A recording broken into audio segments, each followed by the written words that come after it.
Hello guys. तो मु गोटे काम को जाऊँगी। तो आपण मैंने देखुंटे आमर गाँ घंच जंगलटे देखु ये जंगल किंतु रास्ता अच्छी देख रास्ता तो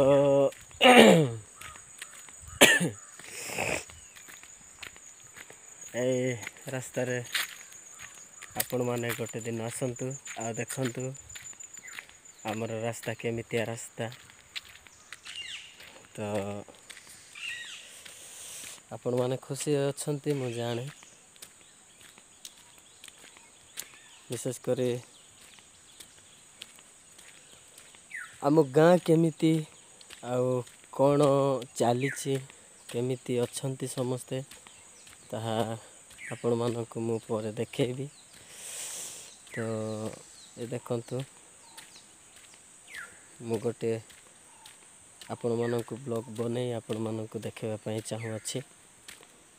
तो आपण माने देखंतु आमर बहुत गुड़े बड़ बड़ नदी जाक अच्छी।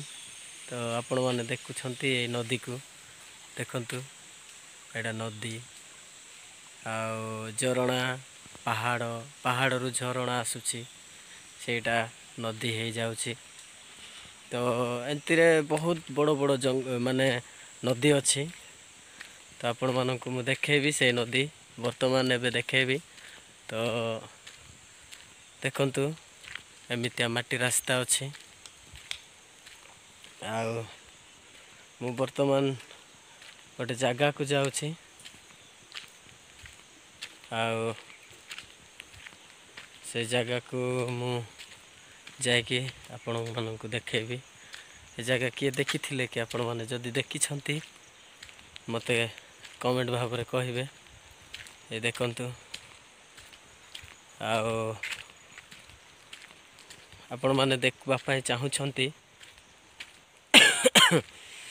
तो मु नदी आपण मानक देखेबी केते बड़ नदी आउ पहाड़ झरणा एमती सबु किछि अछि आम गाँव।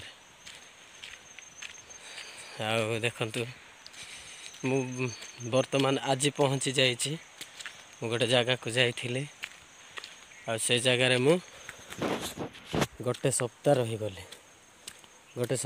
गली आउ पुणी मु आज फेरी आम घर को। तो मु थिले गोटे जगह को माने सेटा ट्रेनिंग सेंटर माने ट्रेनिंग सेंटर रे मु थिले। आ मु ट्रेनिंग सेंटर रु मो निज घर को आज पहुँची। तो एमितिया आमर नुआ नुआ रास्ता भी चली बहुत माने मु गोटे सप्ताह रही गली। गोटे सप्ताह रही पारू पूरा आम माने गाँ पूरा क्लीन है माने क्लीन है कि देखा जाउथिला। मु आसिकी देखला बेले सब आड़े माने एमतिया माटी रास्ता जाक कराई थिला। ये देखंतु मु माटी रास्ता आपण मानक देखेबी। देखंतु माटी रास्ता नुआ रे बना होची। एटी जेसीबी आई थिला एमतिया काम गुड़ा को करिकी जेसीबी चली जाइछि।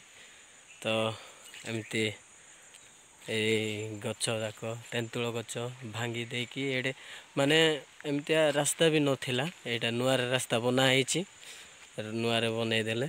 तो एडा गुटे गाँ को जीवा रास्ता से गाँ को से पाख हबो। आउ एबे मु जाउछि। सो फाइनली मु से नदी को पहुँची जाइछि। जो नदी को मु आपण मानक देखेबी कह कि भाभी थिली से नदी रे मु पहुँची जाइछि। देखंतु एमितिया नदी बहुत बड़ नदी एटा आ बहुत भी माने वर्षा दिन रे बहुत पानी हुए आ पानी आसे। तो एबे शीत दिन आ खरा टिके टिके आ शीत होथिबारु एमितिया रास्ता जेसीबी आसीथिला आ एमती रास्ता बनैकी चली जाइछि। एमतिया बहुत नदी गुड़ाक बड़ बड़ नदी गुड़ाक आम गाँव रे अच्छी। ଏମିତିରେ ଆମେ ବର୍ଷା ଦିନରେ ଆସିବା ଯିବା ବହୁତ କଷ୍ଟ ହେଉଛି ଆମମାନଙ୍କୁ। ତ ବିଶେଷ କରି ମୁଁ ଅନୁରୋଧ କରେ ଯେଉଁମାନେ ବି ଦେଖୁଛନ୍ତି এই ଭିଡ଼ିଓକୁ ଆଉ ଏ ରାସ୍ତାକୁ ଏଇ ନଦୀମାନଙ୍କୁ ଆଉ ସେମାନେ ଲାଇକ୍ ସବସ୍କ୍ରାଇବ୍ ଟିକେ କରିଦେବେ। କାହିଁକିନା ଏଇ ନଦୀ ଏଇ ପାହାଡ଼ ମାନେ ଏଇ ରାସ୍ତା ଯେମିତିକି ବଡ଼ ବଡ଼ ନେତାମାନଙ୍କ ଠାରୁ ଆଉ ବଡ଼ ବଡ଼ ମନ୍ତ୍ରୀମାନଙ୍କ ପାଖକୁ ଯେମିତି ପହଞ୍ଚିବ ସେଥି ନିମନ୍ତେ ଆପଣମାନେ ଟିକେ ସେୟାର କରିଦେବେ। ଦେଖନ୍ତୁ ଏମିତିଆ ରାସ୍ତା ବହୁତ କଷ୍ଟରେ ଗାଡ଼ି ଯାକ ଯାଉଛି ଆଉ ବହୁତ କଷ୍ଟ ବି ଲାଗୁଛି। ଦେଖନ୍ତୁ ଆପଣମାନେ ଦେଖିଥିବେ ଆଉ ଦେଖୁଛନ୍ତି ବି। ବର୍ଷା ଦିନରେ ଆମେ ବହୁତ ହଇରାଣ ହେଉଛୁ। ତ ଆପଣମାନେ ଦେଖୁଛନ୍ତି ଏମିତିଆ ରାସ୍ତା ଗୁଡ଼ାକ। ଏବେ ଏଇଟା ଜେସିବି ଆସିକି ଭଲରେ କରିକି ଚାଲି ଯାଇଛି।